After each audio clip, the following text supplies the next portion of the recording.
Assalamu alaikum and peace to everyone. Welcome to our Trip Talk YouTube channel. I hope that you enjoy our content today. Let's get started. Bismillah, in the name of God.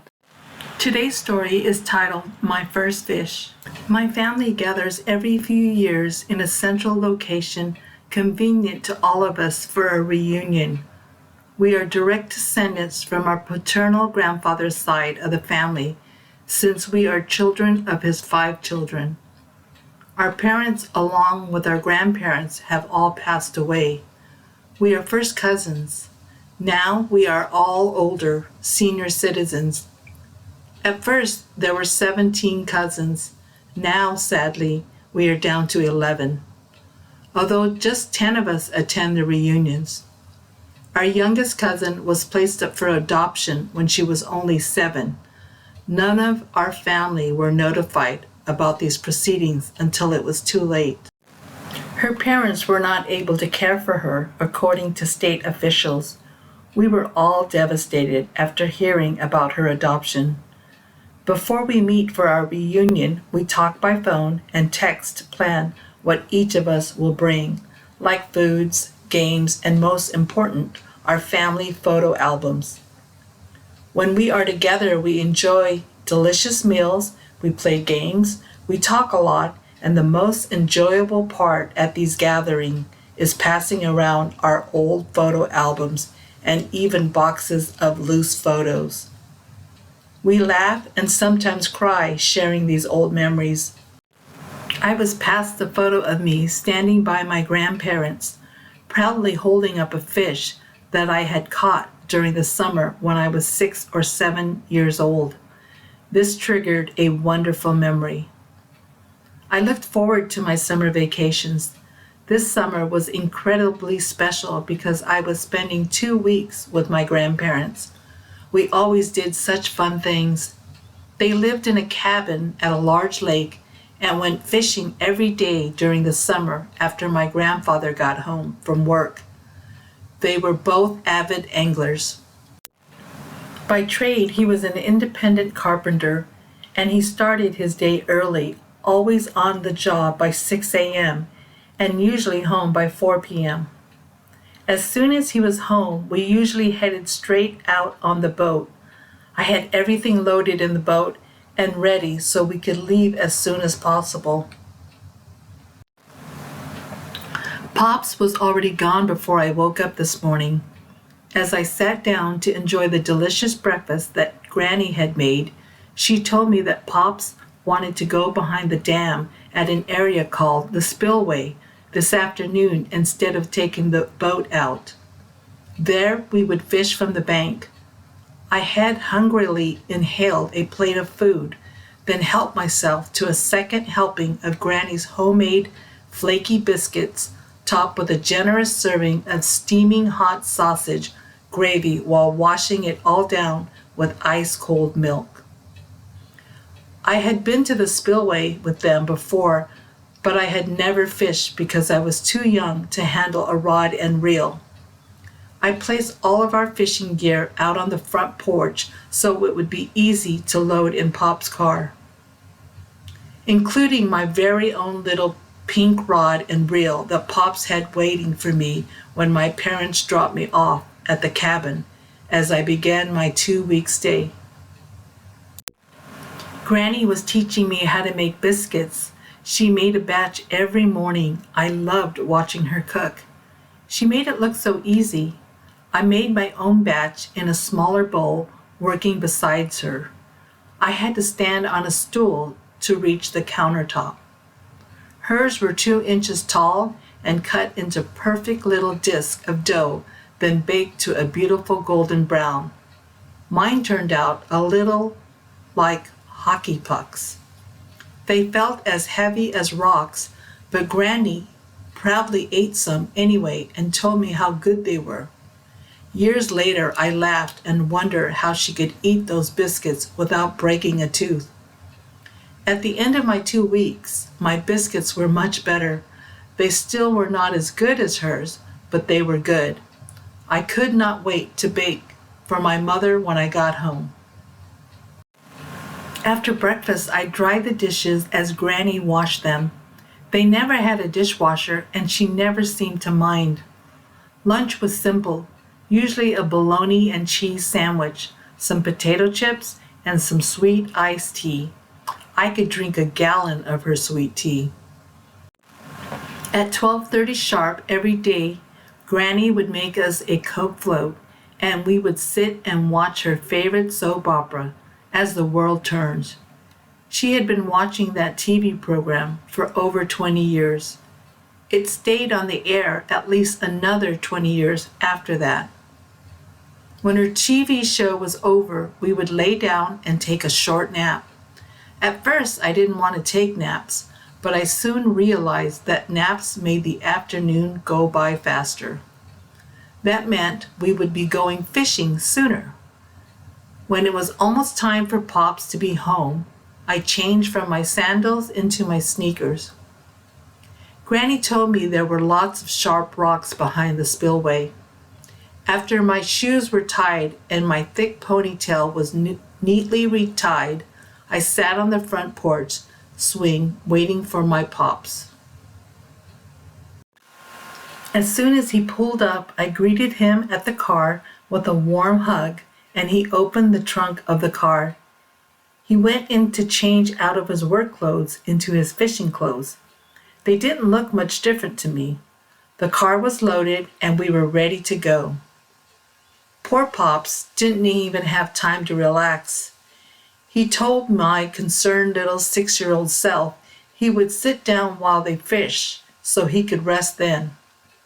We drove straight for 15 minutes until Pops turned onto a narrow, unpaved road that led to a parking area that he knew about. He carried everything down to the shoreline of the lake, where he set up his and Granny's folding chairs and my smaller pink folding chair, which I rarely used. He and Granny baited their hooks and cast out their lines. Then he guided me down from the chairs about 10 feet and cast my line too. Pop said our 3 lines, if cast too close together, could become entangled easily. He handed me my rod. Pops told me to watch the little red and white plastic bobber that was floating on the top of the water. The bobber allowed me to see where my fishing line had dropped. He told me that if the bobber goes underwater, then I might have a fish on the line. I don't think I even blinked for several minutes as I stared at the bobber. It was hot standing on those rocks as heat penetrated the soles of my shoes, even though they were sneakers. Pops explained that the big holes that had been blown out of this area with the use of an explosive material called dynamite. Bundles of dynamite were placed in a specific area where pockets of quartz could be found. After the dynamite was ignited, the fuse burned down and the dynamite exploded. The now exposed quartz consisted of boulders with a variety of rock sizes, all the way down to small pebbles. These pieces of quartz were picked up and taken out of the ground using bulldozers and caterpillars. I had no idea what the equipment was at the time. The rocks along the shoreline jutted up and had pointed edges that were as sharp as a knife. Granny warned me about them and to be careful. I was beginning to get impatient because that bobber hadn't moved except to bounce in the waves. The motion of the water was caused by thousands of gallons of water pouring like a waterfall over 140 feet drop, forming a large stream below. Sometimes if the wind were blowing the right way, we would get a little wet from the mist blowing from the falling water. It was always nice on a hot Texas afternoon. I was thinking about how good that would feel right now when I heard Pop yell, "Sooty, you have a bite!"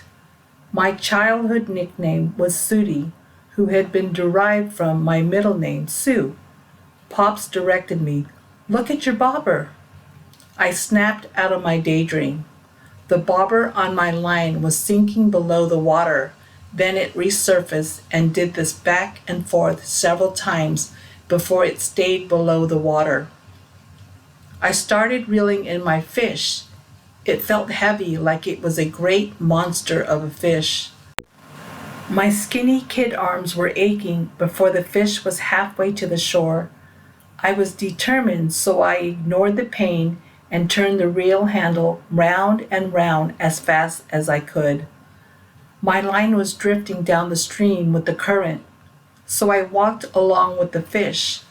I was finally able to bring my fish in, or at least close enough to the shoreline that I could see its silver scales sparkling in the sunlight. I thought it was a catfish, and I love fried catfish. I was so excited that I didn't bother reeling my fish up any further to where I should have grabbed the fish in its mouth to carry. I just took off running over the rough rocks about 8 or 9 yards to where my grandparents were sitting. Pops had gone up to come help me. He removed the sharp barbed hook from the fish. Pops turned to show Granny my catch. I couldn't see my fish as while he was facing her. He had leaned forward just enough to reach the ice chest as he switched my fish with another one that he had caught a little earlier. He took back to show me and showed me my prize one more time. He said my fish would make a fine dinner for us tonight. I was so happy that I did a little dance, almost slipping on the rocks. Thank goodness Pops was able to grab me before I fell. Granny told us it was time to go home and fry up the fish. That sounded good to me and Pops. We started packing things away and reloading the car. They had to listen to me as I chattered excitedly as we drove home. I felt like this was the best day of my life. Pops cleaned and filleted our catch as Granny cooked up some soft fried potatoes with chopped onions in them. A can of pork and beans were opened and heated as she sliced a large red ripe tomato. The fish was rolled in salted cornmeal and placed in sizzling hot oil that had been heating in an old iron skillet to fry. The fried fish completed our delicious fish dinner menu. Pops pointed out which one was my fish as he placed it on my plate. I ate so much that I had a stomachache. I didn't even care. It was worth it to eat that tasty fried catfish, and all of it was my favorite side dishes. Many years later, when I was in my mid-20s, I was visiting my grandparents, and the subject of my first fish came up. My grandfather loved to tell that story. It seems that they had been keeping a secret from me all of these years. They both looked at each other and smiled. Pop said, "About your fish." He went off to tell me part of the story that I had never heard. It seems that day I caught my first fish, I had accidentally torn it to shreds when I drug it over the sharp rocks as I ran to their chairs. Pop said there wasn't anything left of that poor fish, but its head, some skin, still attached to the skeleton ribs, and its frayed tail. He had switched my fish with one of his fish.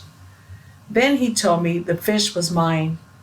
I had been so excited that I never really looked at my fish after I had dragged it to where my grandparents were sitting. So I never noticed the fish he showed was larger than mine.